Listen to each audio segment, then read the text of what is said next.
Rainbow allrounder exterior paint, বাংলাদেশের আবহাওয়া উপযোগী একমাত্র পেইন্ট। স্বাগত বেলা 12টার সংবাদে আপনাদের সঙ্গে আছি আমি তাসনিমে জান্নাত অর্থী। এতক্ষণ দেখছিলেন সংবাদ শিরোনাম, এবারে বিস্তারিত। পুলিশের গুলিতে অবসরপ্রাপ্ত মেজর সিনহা হত্যাকাণ্ডে এখনও থমথমে কক্সবাজার। এই ঘটনায় গ্রেফতার আসামিদের জিজ্ঞাসাবাদ শুরু করেছে র্যাব। টেকনাফের সদ্য প্রত্যাহার করা ওসি এবং মামলার অন্যতম আসামি প্রদীপ কুমার দাসও আজ মুখোমুখি হবে র্যাবের। র্যাব জানিয়েছে আসামিদের ফোনালাপ সহ একাধিক বিষয় পর্যালোচনা করে নিরপেক্ষভাবে চলছে তদন্ত। আলী তালুকদারকে সঙ্গে নিয়ে বিস্তারিত জানাচ্ছেন ফখরুল ইসলাম। অবসরপ্রাপ্ত মেজর সিনহা মোহাম্মদ রাশেদ হত্যাকাণ্ডের পর থেকেই থমথমে কক্সবাজার। এরই মধ্যে কক্সবাজার এসপির সঙ্গে ওসি প্রদীপ ও এসআই লিয়াকতের ফোনালাপ সামাজিক যোগাযোগ মাধ্যমে ভাইরাল হওয়ায় চলছে নানা ব্যাখ্যা বিশ্লেষণ। একটা গাড়িকে সিগন্যাল দিয়েছে, সিগন্যাল দেওয়ার পরে গাড়ি থেকে তাকে পিস্তল দিয়ে গুলি করছে। আমি বললাম ঠিক আছে তুমি তাড়াতাড়ি গুলি করো, সেও তার নাকি গুলি করছে স্যার। একজন ডাউন করছি স্যার, আরেকজন ধরে ফেলছি স্যার। এই ফোনালাপকে প্রাথমিক সূত্র ধরে রোববার থেকে আসামিদের 7 দিনের রিমান্ডে জিজ্ঞাসাবাদ করবে র্যাব।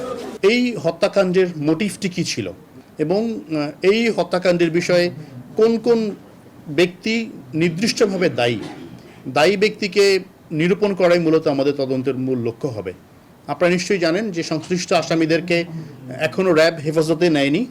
আমরা তাদেরকে আগামীকাল হেফাজতে নিব বলে আমরা প্রত্যাশা করছি। তাদেরকে পর্যায়ক্রমিকভাবে জিজ্ঞাসাবাদ শেষে আমরা আরও বিস্তারিত তথ্য দিয়ে আপনাদের জানাতে পারবো। সদর দপ্তরে এই সংবাদ সম্মেলনে আরও জানানো হয়, সর্বোচ্চ নিরপেক্ষতা ও পেশাদারিত্ব বজায় রেখেই তদন্ত করা হবে। র্যাব অত্যন্ত স্পষ্ট করে একটি কথা বলতে চায়, সেটি হচ্ছে এই মামলার তদন্তভার নিরপেক্ষভাবে এবং প্রভাবমুক্ত হয়ে প্রকৃত অপরাধীকে শনাক্ত করে তাকে আইনের নিকট সুপর্দ করাই মূলত আমাদের তদন্ত কাজের মুখ্য উদ্দেশ্য। সিফাত ও শিপ্রার বিষয়েও কথা বলেন র্যাবের মুখপাত্র। সংশ্লিষ্ট আইনজীবী যারা আছেন, সে আইনজীবী সিফাতকে এবং শিপ্রাকে তাদেরকে মুক্ত করার বিষয়ে বা জামিনের বিষয়ে তারা প্রয়োজনীয় কার্যক্রম গ্রহণ করবেন। এদিকে টেকনাফে দায়িত্বকালীন সময়ে ওসি প্রদীপের নানা অপকর্মের বিরুদ্ধে ফুঁসে উঠছে ভুক্তভোগীরা। অন্যায়ভাবে ক্রসফায়ারের অভিযোগে মামলার প্রস্তুতিও নিচ্ছে তারা। গত 31 জুলাই কক্সবাজারের বাহারছড়া এলাকায় পুলিশ চেকপোস্টে গুলিবিদ্ধ হয়ে নিহত হন অবসরপ্রাপ্ত মেজর সিনহা মোহাম্মদ রাশেদ খান। দায়িত্বকালীন পুলিশ কর্মকর্তা প্রত্যাহার হওয়ার পর আলোচিত ওই এলাকাটিতে থানার নতুন ভারপ্রাপ্ত কর্মকর্তা হিসেবে যোগ দিয়েছেন Abul Faisal. Fakhrul Islam, news 24, Dhaka. Record reserve remittance, লক্ষ্যমাত্রার চেয়েও বেশি রপ্তানি, টানা পতন থেকে পুঁজিবাজারের উত্থান, সব মিলিয়ে আবারও চাঙ্গা হওয়ার পথে বাংলাদেশের অর্থনীতি। করোনার প্রভাবে টানা কয়েক মাসের অন্ধকার থেকে যেন আলোতে ফেরার ইঙ্গিত। বিশেষজ্ঞরা বলছেন, সময় এখন বিনিয়োগ খরা কাটিয়ে কর্মসংস্থান বাড়ানোর। তা করতে পারলেই টেকসই হবে অর্থনীতির এই অগ্রযাত্রা। সুলতান আহমেদ জানাচ্ছেন বিস্তারিত। এ ছবি গেল মার্চ এপ্রিল মাসের। এক অজানা ভাইরাসের সাথে যখন লড়াই করছে বিশ্ববাসী, তখন বাংলাদেশের নিম্ন আয়ের মানুষের সংগ্রামটা পেটের ক্ষুধা নিবারণের। অঘোষিত এক লকডাউনে নিজেদের কর্মস্থল বন্ধ থাকায় খাবারের সন্ধানে রাজপথে নেমে আসতে বাধ্য হয় নিম্ন আয়ের মানুষ। অবশ্য সে পরিস্থিতি থেকে ঘুরে দাঁড়াতে খুব বেশি সময় লাগেনি। কারখানা খুলে দেওয়ার পর বাড়তে শুরু করে পোশাক রপ্তানি। এতে স্বস্তি ফিরতে শুরু করে ব্যবসায়ীদের। জুলাই শেষে অর্থনীতিতে একসাথে আসে বেশ কয়েকটি সুখবর। এ মাসে মোট রপ্তানি হয়েছে $391 কোটি, যা এপ্রিলে ছিল মাত্র $36 কোটি। শুধু তাই নয়, জুলাইয়ে প্রবাসীরা মোট রেমিটেন্স পাঠিয়েছে $260 কোটি, যা বাংলাদেশের ইতিহাসে একক মাস হিসেবে সবচেয়ে বেশি। এপ্রিলে যা ছিল $108 কোটি। কেন্দ্রীয় ব্যাংকের রিজার্ভও প্রথমবারের মতো স্পর্শ করেছে 37 বিলিয়নের ঘর। এপ্রিলে যা ছিল 33 বিলিয়ন। দেশের পুঁজিবাজারেও এক মাসের ব্যবধানে সূচক বেড়েছে 370 পয়েন্ট। জনসম্পৃক্ততা, মানুষ তার কাজে ফেরার জায়গা থেকে যতটুকু সক্রিয় হচ্ছে, আমার ধারণা যে সোজা হিসেবে যে অর্থনীতিও ঠিক ততটুকুই বেগবান হচ্ছে। এই ভাইরাসটাকে যদি আমরা নিয়ন্ত্রণে না আসতে পারি, তাহলে হয়তো অর্থনীতি ওই মার্চ এপ্রিলের তুলনায় বেটার করবে, এই সবকিছু খুলে দেওয়ার কারণে। কিন্তু একটা জায়গায় গিয়ে ওটা থেমে যাবে। ঠিক আগের পর্যায়ে ফিরে যাওয়া এবং প্রবৃদ্ধির ধারাবাহিকতা, বিনিয়োগের যে একটা স্থবিরতা ছিল করোনার আগে, সেটা কাটিয়ে ওঠা, সেগুলো কঠিন হয়ে পড়বে। এসব অর্জন ধরে রাখার পাশাপাশি বিনিয়োগ ও কর্মসংস্থান বাড়ানোর তাগিদ দিচ্ছেন বিশেষজ্ঞরা। ব্যাংকিং খাতে যাতে ঋণের প্রবাহ যাতে বজায় রাখে, ব্যক্তি খাতে যাতে ঋণের প্রবাহ বজায় থাকে, সেই বিষয়ে বিভিন্ন নীতি নির্ধারণ করা দরকার। এবং তৃতীয় যেটি গুরুত্বপূর্ণ সেটি হচ্ছে যে স্বল্প সুদে এবং শিথিল শর্তে ঋণের ব্যবস্থা করা, যাতে করে মানুষ বিভিন্ন স্বনিয়োজিত কাজের মাধ্যমে উৎপাদনশীল কাজে নিয়োজিত হতে পারে। এছাড়া গ্রামীণ অর্থনীতিকে চাঙ্গা করতে কৃষকদের পাশে থাকার পরামর্শ দিচ্ছেন বিশ্লেষকরা। সুলতান আহমেদ, নিউজ 24, ঢাকা। 2020-21 শিক্ষাবর্ষের এইচএসসি বা একাদশ শ্রেণীতে ভর্তির কার্যক্রম শুরু হচ্ছে আজ থেকে। এবছর কলেজ ও মাদ্রাসার প্রতিষ্ঠানে একাদশ শ্রেণীর শিক্ষার্থীদের মেধার ভিত্তিতে ভর্তি করা হবে। মেধার ভিত্তিতে ভর্তির পর অতিরিক্ত ছাত্রছাত্রীদের অগ্রাধিকার কোটায় ভর্তি করা হবে। মেধা তালিকায় নির্বাচিত হওয়ার পরেও ভর্তি নিশ্চিত না হলে শিক্ষার্থীরা আবার আবেদন করতে পারবেন। আজ থেকে কলেজে ভর্তি হতে ইচ্ছুক শিক্ষার্থীরা শিক্ষা বোর্ডের একাদশ শ্রেণীতে ভর্তির জন্য অনলাইনে আবেদন করতে পারবেন। সাথে সাথে SMS এর মাধ্যমেও আবেদন করা যাবে। ভর্তির আবেদন করা যাবে 20 অগস্ট পর্যন্ত।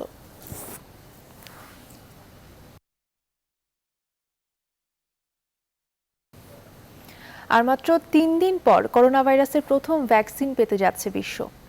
12 অগস্ট প্রথম করোনার ভ্যাকসিন রেজিস্ট্রেশন করার ঘোষণা দিয়েছে রাশিয়া।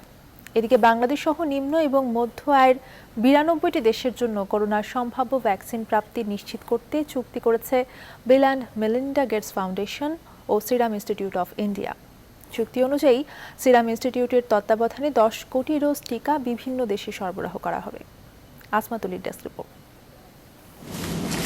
বিশ্ব স্বাস্থ্য সংস্থা করোনায় বিপর্যস্ত ও দরিদ্র দেশগুলোর জন্য অগ্রাধিকার ভিত্তিতে ভ্যাকসিন বিতরণ ব্যবস্থার কথা বললেও এ নিয়ে কার্যকর কোনো উদ্যোগ নেয়নি সংস্থাটি। এছাড়া যুক্তরাষ্ট্র ও যুক্তরাজ্য এরই মধ্যে বড় অঙ্কের তহবিল প্রদান করে বেশ কয়েকটি কোম্পানির সঙ্গে আগাম ক্রয় চুক্তিও সম্পন্ন করে ফেলেছে। এই পরিস্থিতিতে বাংলাদেশ সহ নিম্ন ও মধ্য আয়ের দেশগুলোর জন্য ভ্যাকসিন নিয়ে সুসংবাদ দিল আন্তর্জাতিক ভ্যাকসিন জোট, Gavi, Bill and Melinda Gates Foundation ও ভারতের ভ্যাকসিন উৎপাদক সিরাম ইনস্টিটিউট। ভারত ছাড়াও বিশ্বের আরও 92টি দেশে ভ্যাকসিন পৌঁছে দেওয়ার দায়িত্ব নিয়েছে সিরাম। আর 10 কোটি ভ্যাকসিন তৈরির জন্য গেভি অ্যান্ড বিল ও মেলিন্ডা গেটস ফাউন্ডেশন $15 কোটি তুলে দিয়েছে ভারতের ওই সংস্থাটির হাতে। অক্সফোর্ড ও অ্যাস্ট্রাজেনেকার যৌথ প্রচেষ্টার সম্ভাব্য ভ্যাকসিন কয়েক ধাপে সফলতা পাওয়ার পরেই পুনের সিরাম ইনস্টিটিউট অব ইন্ডিয়া বেশ পরিচিতি পায়, কারণ ভারতে এই ভ্যাকসিন তৈরির দায়িত্ব নিয়েছে সংস্থাটি। সিরাম জানায় অক্সফোর্ডের এই ভ্যাকসিনের প্রতি ডোজের দাম হতে পারে $3, অর্থাৎ ভারতীয় টাকায় এর মূল্য হবে 225 রুপি। এদিকে বিশ্বে প্রথম করোনা ভ্যাকসিন রাশিয়াতে তৈরি হচ্ছে এবং 12 অগাস্টের মধ্যে তা পুরোপুরি তৈরি হয়ে যাবে বলে দাবি করেছে মস্কো। আপাতত এই ভ্যাকসিনের তৃতীয় বা শেষ পর্যায়ে ট্রায়াল চলছে বলেও জানায় রুশ স্বাস্থ্য মন্ত্রণালয়। অন্যদিকে কোভিড-19 ভ্যাকসিন নিয়ে রয়েছে আরও একটি সুসংবাদ। খুব দ্রুত ভ্যাকসিনের প্রাথমিক পর্যায়ের ক্লিনিক্যাল ট্রায়াল শুরু করতে যাচ্ছে সিঙ্গাপুর। আসমাতুলি, নিউজ 24। এদিকে বিশ্বজুড়ে করোনা ভাইরাসে মৃত্যুর মিছিলে একদিনে যোগ হয়েছে আরও 5,300টি প্রাণ। তবে গেল সপ্তাহে কিছুটা কমেছে মৃত্যু। পর্যায়ক্রমে যুক্তরাষ্ট্রে 964, ব্রাজিলে 841 এবং ভারতে 875 জন। এ নিয়ে সারা বিশ্বে মোট মৃত্যু হল 7,28,000-এর বেশি মানুষের। এছাড়া এখন পর্যন্ত কোভিড-19 মোট আক্রান্ত হয়েছে 1,97,86,000 মানুষ। ভাইরাস সংক্রমণের দ্বিতীয় ধাপে যুক্তরাষ্ট্রে সংক্রমণ চলছে একই গতিতে। একদিনে দেশটিকে 53,000 মানুষ আক্রান্ত হয়েছে। তবে গেল 24 ঘন্টায় বিশ্বের সর্বোচ্চ আক্রান্ত হয়েছে ভারতে। বৃহস্পতিবার দেশটিতে আক্রান্ত হয়েছে 65,000-এর বেশি মানুষ। এছাড়া দ্রুত গতিতে সংক্রমণ বাড়ছে দক্ষিণ আফ্রিকা, পেরু, মেক্সিকো এবং কলম্বিয়াতে। এর মাঝে বিশ্বজুড়ে সুস্থ হয়ে উঠেছেন 1,27,00,000-এর বেশি মানুষ।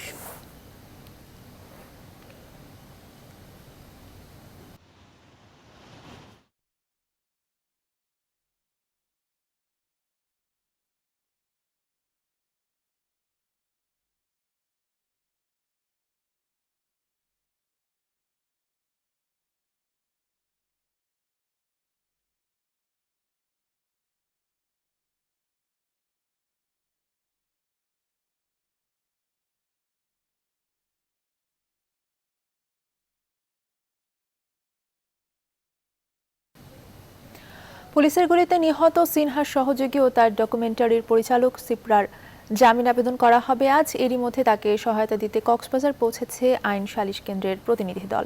এ বিষয়ে বিস্তারিত জানাতে কক্সবাজার থেকে আমাদের সঙ্গে যুক্ত হচ্ছেন সহকর্মী নয়ন বড়ুয়া। জয়, সিপ্রার জামিন আবেদন কখন করা হবে, এই বিষয়ে কি তথ্য আছে আপনার কাছে?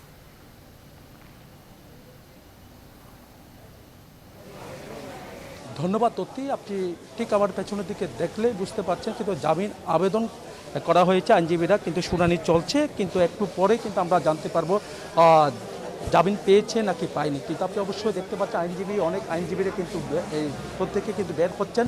একটু আগে কিন্তু আমরা যেমনটা দেখেছি আপনাকে দেখানোর জন্য চাচ্ছি, কিন্তু এখানে শিফটার ভাইও এসেছেন, কিন্তু আসলে তিনিও কিন্তু আসলে ভূমকে জামিন করার জন্য কিন্তু আসলে চেষ্টা চালিয়ে যাচ্ছেন। এই জায়গায় আমি যেখানে আছি আপনি অবশ্যই দেখতে পাচ্ছেন দেলোয়ার হোসেনের আদালতে কিন্তু আসলে যে জামিন শুনানিটি হচ্ছে, কিন্তু আসলে যে ভেতরে প্রবেশ করার নিষেধাজ্ঞা রয়েছে, কিন্তু তার কারণে আমরা সেদিকে কিন্তু আপনাকে দেখানোর চেষ্টা করলেই কিন্তু দেখাতে পাচ্ছি না। কিন্তু আমরা যেখানে আছি যে প্রবেশ পথে আপনি অবশ্যই লক্ষ্য করছেন এই জায়গায় কিন্তু আসলে একটু পরে আইনজীবী এমনকি ঢাকা থেকে যারা এসেছেন সালিশ কেন্দ্রের প্রতিনিধি দল তারাও কিন্তু এই জায়গায় আছেন। কিন্তু আসলে একটু পরে কিন্তু আসলে বলা যাবে কিন্তু আসলে জামিন পেয়েছে নাকি পায়নি। আমি এখানে যারা আইনজীবীরা আছেন কিন্তু আমরা একটু জানতে চাচ্ছি, শিফটার আপনি তো ভেতরে ছিলেন, শিফটার যে শুনানিটা কি শুরু হয়েছে না? শুরু হয়েছে, অলরেডি চলতেছে। একটু যদি বলেন আসলে।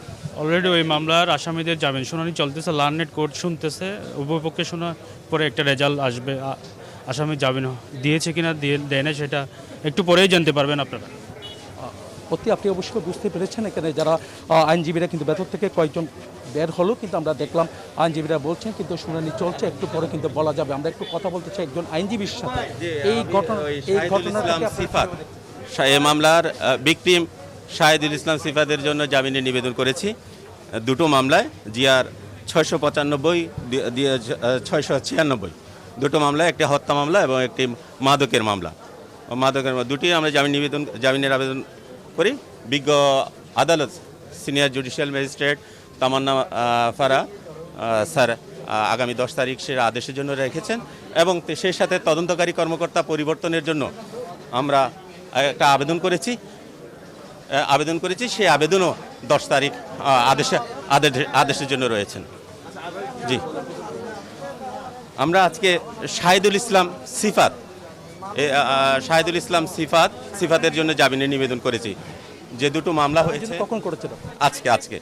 আজকে এই মাত্র বিজ্ঞ সিনিয়র জুডিশিয়াল ম্যাজিস্ট্রেট তামান্না ফারার আদালতে আমরা দুটো জামিনের প্রেয়ার করেছি। একটি হচ্ছে হত্যা মামলা, একটি হচ্ছে মাদকের মামলা, এবং দুটি দরখাস্ত দিয়েছি তদন্তকারী কর্মকর্তা পরিবর্তনের জন্য। আমরা তদন্তকারী কর্মকর্তা পরিবর্তনের জন্য আবেদন করেছি। জামিনের আবেদন এবং তদন্তকারী কর্মকর্তা পরিবর্তনের যে আবেদন, সেটার আদেশ আগামী 10 তারিখ মাননীয় বিজ্ঞ সিনিয়র জুডিশিয়াল ম্যাজিস্ট্রেট সাহেব 10 তারিখে আদেশের জন্য রেখেছেন। ধন্যবাদ। আপনি অবশ্যই বুঝতে পারছেন আমরা আপনাদের কথা বলছি, সাপটা নিয়ে কিন্তু আমরা কথা বলছি। এখন কিন্তু আসলে যে তিনি আমাদেরকে জানিয়ে দেন, শিফাদের কথাও কিন্তু আমাদেরকে জানিয়েছেন। তিনি বলছেন শিফাদের জন্য কিন্তু জামিন আবেদন করেছেন তিনি বলছিলেন, কিন্তু শিফার এখনো পর্যন্ত কিন্তু সেই তথ্যটা আমরা এখনো পর্যন্ত পাইনি। কিন্তু শুনানি চলছে, শুনানি শেষ হলে কিন্তু আমরা জানাতে পারবো কিন্তু আসলে জামিন পেয়েছে কিনা। তো এ ছিল আমার এখানকার সর্বশেষ। ফিরে যাচ্ছে স্টুডিওতে অতির কাছে। নয়ন, অনেক ধন্যবাদ আপনাকে। আমাদের সঙ্গে সহকর্মী নয়ন বড়ুয়া যুক্ত হয়েছিলেন কক্সবাজার থেকে। সংবাদে এই মুহূর্তে নিচ্ছে একটি বিরতি, ফিরছে আরও খবর নিয়ে, সঙ্গেই থাকুন।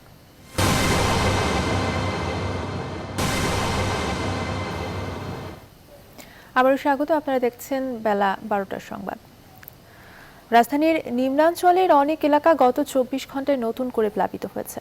দুর্যোগ ব্যবস্থাপনা এবং পানি বিশেষজ্ঞরা বলছেন, নিম্নাঞ্চলে আর খাল ভরাট করে বসত বাড়ি করাতে বরং বন্ধ হয়েছে নদীর সাথে সংযোগ আর তৈরি হয়েছে ব্লকেজ।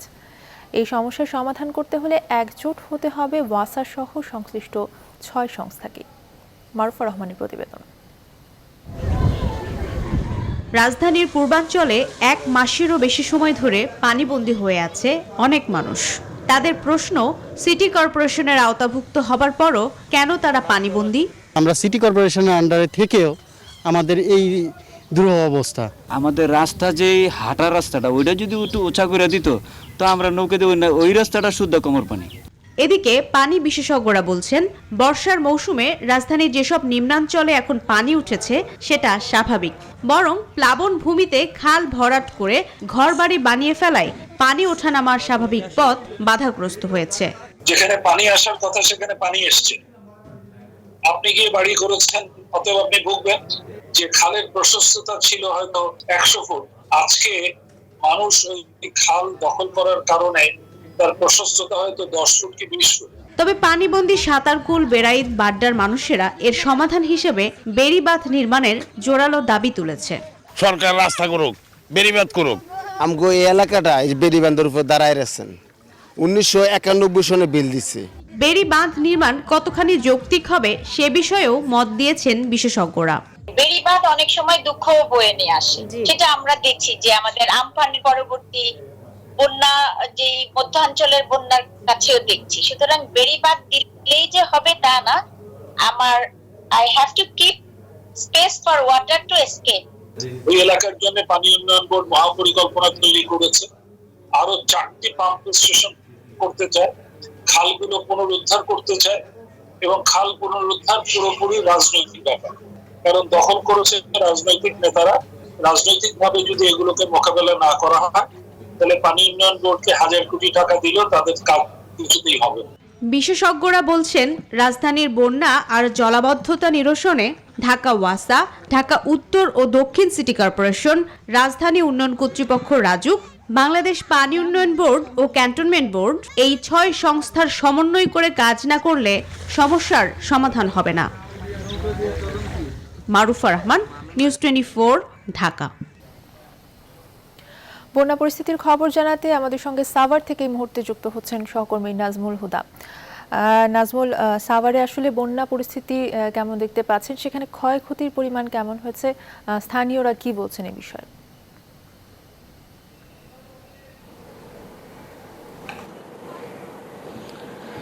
ধন্যবাদ অর্থী। এই মুহূর্তে রয়েছি আমি সাভারে, এবং সাভার আপনারা জানেন যে সাভার কিন্তু 12টি ইউনিয়ন এবং একটি পৌরসভা কিন্তু পানিতে তলিয়ে গেছে, এবং প্রায় 50% কিন্তু এখন তলিয়ে গেছে, এবং এই অঞ্চলটি হচ্ছে শিল্প অঞ্চল, এবং শিল্প অঞ্চলে কিন্তু ব্যাপক ক্ষয়ক্ষতি হয়েছে, এবং এটার যে রাস্তাঘাট এবং যেই সব সড়ক দিয়ে মানুষ গাড়ি চলাচল করতো সেই সব সড়কের অবস্থা কিন্তু এখন বেহাল, এবং ধামরাইতে কিন্তু আপনি জানেন যে 16টি ইউনিয়ন এবং সেখানে কিন্তু 456টি গ্রাম কিন্তু প্লাবিত হয়েছে, এবং সেখানকার যে উন্নয়ন, সড়কের যে উন্নয়ন, সেগুলি এখন ব্রিজ, কোনো ব্রিজ ধসে গেছে এবং সড়ক ধসে গেছে, এবং পানি পড়ছে প্রচুর, এবং আপনি দেখছেন যে এদিকে যতদূর চোখ যায় দোকানপাট, এবং এখানকার আপনার এই যে পাশে যে টিন শেডটি রয়েছে, এবং বন্যার পানিতে কিন্তু আপনি দেখছেন যে কাত হয়ে আছে, এবং আশেপাশে কিন্তু প্রচুর পানি বেড়েছে, এবং মানুষ কিন্তু আসলে সেখানে যে ধামরাইতে কিন্তু এখনো ত্রাণের জন্য কিন্তু হাহাকার রয়েছে, এবং সেখানকার লোকজন কিন্তু এখন আসতে পারতেছে না, এবং তারা আসলে সঠিক সময়ে কোনো ত্রাণ বা সাহায্য সহযোগিতা পাচ্ছেন, এবং পানিবাহী রোগে কিন্তু আক্রান্ত হচ্ছে প্রচুর মানুষ, এবং সেখানে যে স্বাস্থ্যসেবা নিতে আসতেও কিন্তু তারা নিতে পারছেন, এবং কারণ হচ্ছে বন্যার পানিতে কিন্তু তারা আসলে মূলত সেখান থেকে আপনি জানেন যে তারা মানে আক্রান্ত হওয়ার সম্ভাবনা রয়েছে বলে জানিয়েছেন, এবং এখানকার যারা মানুষ রয়েছে এবং যারা এই অঞ্চলে যারা বসবাস করে, যা চলাচল করে, এবং আমি একটু কথা বলতে চাই আপনাদের, ভাই একটু কথা বলবো আপনাদের সাথে। আপনারা এখন পর্যন্ত কোনো ত্রাণ পেয়েছেন কিনা?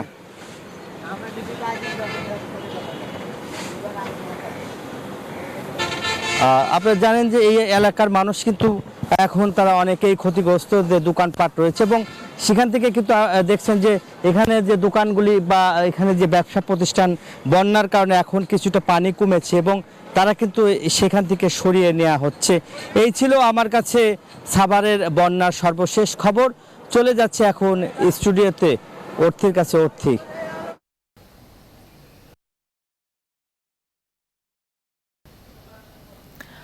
নাজমুল, আপনাকে ধন্যবাদ আমাদেরকে বন্যা পরিস্থিতির খবরাখবর জানাতে। সাভার থেকে যুক্ত হয়েছিলেন সহকর্মী নাজমুল হুদা।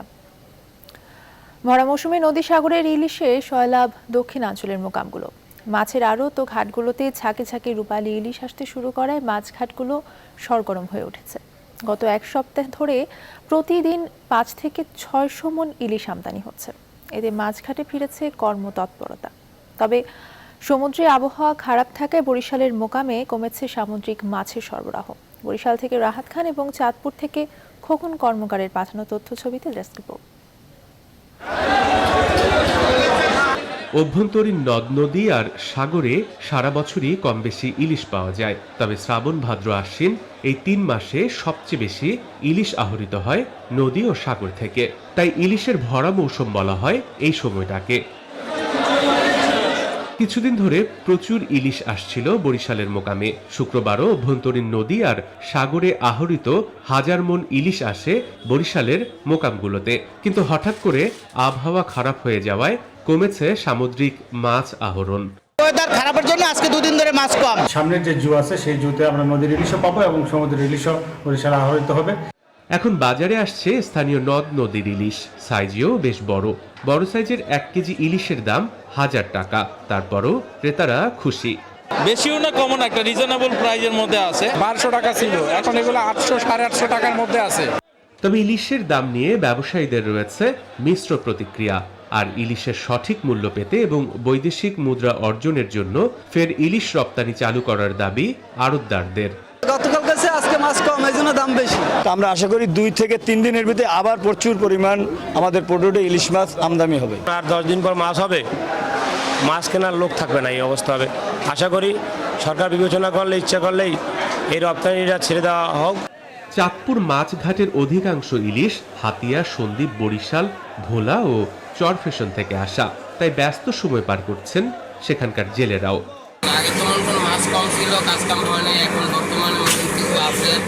ঘাটেও ফিরেছে প্রাণ চাঞ্চল্যতা।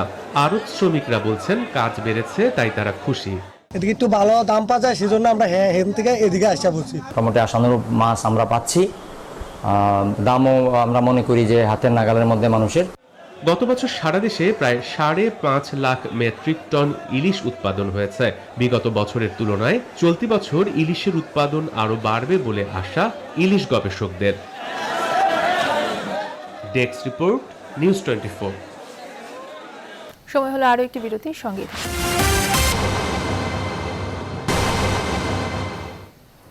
আবার স্বাগত, আপনারা দেখছেন দুপুর 12টার সংবাদ।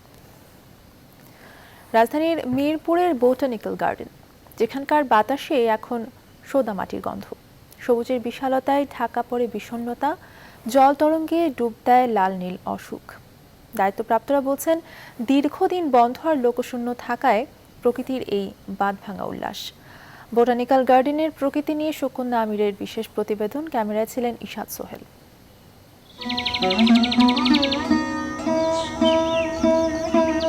ব্যস্ত শহর, ঠাস বুনোটের ভিড় ঠেলে সবুজ আশ্রয় খুঁজে মানুষ। সে আশ্রয় কখনো অধরা, কখনো মুঠোবন্দি। রাজধানীর তেমনই এক সবুজ আশ্রয়ের নাম বোটানিক্যাল গার্ডেন। মূল ফটক পার করলেই পিচপথে ছুটে চলা গাছপাতার ফাঁক দিয়ে বাতাসে ভাসে সোদামাটির গন্ধ। আর লেকপুল, নানা রকম ক্যাকটাস, গোলাপ মাঠ অনুভব করায় আপাত স্বর্গরাজ্যের। পরিচালক বলছেন, দীর্ঘদিন বন্ধ আর লোকশূন্য থাকায় প্রকৃতির এই বাঁধ ভাঙা উল্লাস। যে গাছগুলোর দিকে তাকালে কিন্তু এখন অনেক সতেজ লাগে, অনেক বেশি সবুজ লাগে। আর দর্শনার্থীরা যখন ছিল তখন কিন্তু অনেক ধুলাবাড়ি উঠতো, গাছের পাতাগুলোতে অনেক ধুলাবাড়ি জমে থাকতো। দর্শনার্থী যখনই থাকে তখন কিন্তু তারা একটু হইচই করেই, সেই শব্দ দূষণটা ছিল। তারপরে ছিল, এখন আপনি অনেক পাখির আওয়াজ শুনতে পাবেন। বেশ কিছু উন্নয়নমূলক কাজকর্ম আমরা এই সময়তে করতে পেরেছি নিরবিচ্ছিন্নভাবে। বিচিত্র মান্দার, পাই গাছ, রক্তকম্বল, বিচিত্র বকুল, পানকিয়া, রঙ্গনের সাথে আলাপনে বিদায় নেয় বিষণ্ণতা। জলতরঙ্গে ডুব দেয় লাল নীল অসুখ। এরপর ভ্যাপসা গরম আর আলো ভাঙা রোদ সরিয়ে ঝুম বৃষ্টিতে মাতে রঙিন প্রজাপতি। 20 সালে আমরা একটা নতুন প্রজাপতি বাগান করেছি, যেখানে সারা বছর ফুল হয় পর্যায়ক্রমে। যে গাছগুলো তো বিশেষ করে প্রজাপতি বসে সেইগুলি আমরা এখানে লাগিয়েছি এই প্রজাপতি বাগানে। আমাদের এখানে আছে টগর, যেমন মোসেন্ডা, গালফেনিয়া, তারপর লেন্টেনা। সবুজে মোড়ানো এই উদ্যানটি কেবলমাত্র উপভোগের কেন্দ্রই নয়, প্রাকৃতিক ভারসাম্য রক্ষার ক্ষেত্রেও সমান গুরুত্বপূর্ণ। প্রকৃতির এই অপার সৌন্দর্য বজায় রাখতে এবং রাষ্ট্রীয় সম্পদ টিকিয়ে রাখতে কেবল সরকার কিংবা কর্তৃপক্ষ নয়, নিজ নিজ দায়িত্ব পালন করতে হবে সকলকেই, এমনটাই জানান সংশ্লিষ্টরা। সুকন্যা আমির, নিউজ 24, ঢাকা। দর্শক, পুলিশের গুলিতে নিহত সিনহার সহযোগী এবং তার ডকুমেন্টারির পরিচালক শিপ্রার জামিন দিয়েছে আদালত। এই বিষয়ে বিস্তারিত জানাতে কক্সবাজার থেকে আমাদের সঙ্গে আবারও যুক্ত হচ্ছেন সহকর্মী নয়ন বড়ুয়া। জয়, শিপ্রার জামিন আবেদনের বিষয়ে আসলে সবশেষ কি তথ্য আছে আপনার কাছে?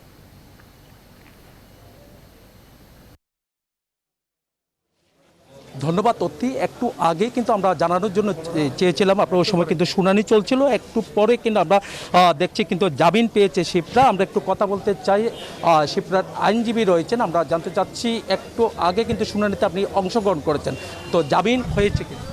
হ্যাঁ, একটু আগে আমরা মাননীয় সিনিয়র জুডিশিয়াল ম্যাজিস্ট্রেট আদালত দেলোয়ার হোসেন সাহেবের আদালতে আমরা শিপ্রা দেবনাথের মামলা শুনানি করেছি এবং বিজ্ঞ আদালত সন্তুষ্ট হয়ে পুলিশ রিপোর্ট পর্যন্ত তাকে জামিন মঞ্জুর করেছেন। ধন্যবাদ আপনাকে। আমরা আরও কয়েকজন আইনজীবী আছেন, আমরা একটু জানতে চাচ্ছি এই মামলাটাকে আপনারা কিভাবে দেখছেন? আমরা এই মামলাটাকে আমরা সিনিয়র জুডিশিয়াল ম্যাজিস্ট্রেটকে আমরা এটা বোঝাতে সক্ষম হয়েছি যে এই মামলাটা টেকনাফের ওসি প্রদীপ কুমারের গাবি মামলার একটি অংশবিশেষ রামুকে বাইশ করে এই মামলাটা মাদকের মিথ্যা একটা অজুহাত, মিথ্যা উপাদান, এই মাদকের মালামাল দিয়ে, মদ গাঁজা দিয়ে ওকে শিপ্রা দেবনাথকে হোটেল থেকে নিয়ে গিয়ে এই মামলাটা মিথ্যা মামলা, গাইবি মামলা দিয়েছে। এবং আমরা ম্যাজিস্ট্রেটকে এও বলেছি যে এটা বোঝাতে সক্ষম হয়েছি যেটা এই মামলার ভিকটিম যে মেজর সিংহাকে হত্যা করা হয়েছে ঠান্ডা মাথায়, এই খুনি বর্তমান এই মামলা থেকে যারা মেজর সিংহার সাথে সম্পৃক্ত ছিল, একটা ইউটিউবে সৃষ্টিশীল একটা ভ্রমণ বিষয়ক ওরা ফিল্ম ডকুমেন্টারি করার জন্য ওরা আসছিল। ওদের কাজের শুটিংয়ের ডেকে ওদেরকে মাদকের ডাকাত এবং মাদকের সম্পৃক্ততা দিয়ে তাদের এই মামলাটা করেছে। এবং হুজুর আদালত এইটা বুঝেই আমাদেরকে পুলিশ রিপোর্ট পর্যন্ত তাকে জামিন মঞ্জুর করেছে। স্থানীয় একজন আইনজীবী এবং স্থানীয় একজন জিম্মাদারের 5,000 টাকা বন্ডে জামিন দিয়েছে এবং এটাতে আমরা সন্তুষ্ট। এবং এই শিপ্রার জন্য যারা দেশব্যাপী যারা কাজ করছে, আমরা আইনসালিশ কেন্দ্র, ঢাকার আইনসালিশ কেন্দ্র HRDF। জয়, আপনাকে ধন্যবাদ। আমাদের সঙ্গে কক্সবাজার থেকে যুক্ত হয়েছিলেন সহকর্মী নয়ন বড়ুয়া। জয়। বাংলাদেশ সুপ্রিম কোর্টের আইনজীবী, সমাজ সংস্কারক ও শিক্ষানুরাগী মরহুম আলহাজ আব্দুস সোবহানের 45তম মৃত্যুবার্ষিকী আজ। তিনি বিশিষ্ট শিল্পপতি বসুন্ধরা গ্রুপের চেয়ারম্যান আহমেদ আকবর সোবহানের বাবা। মরহুমের পরিবারের পক্ষ থেকে তার মাগফিরাত কামনা করা হয়েছে।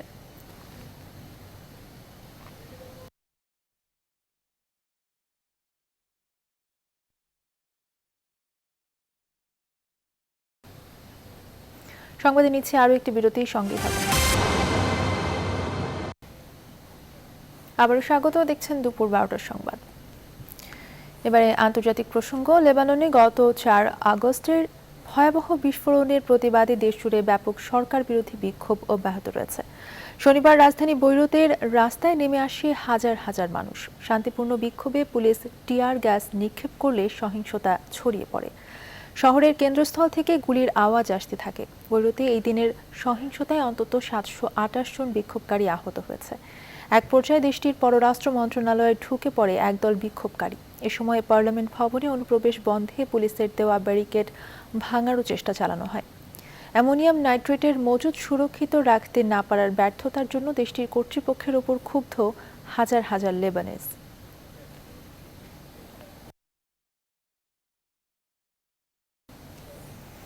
এ ছিল এখনকার আয়োজন। এতক্ষণ সঙ্গে থাকায় ধন্যবাদ সবাইকে।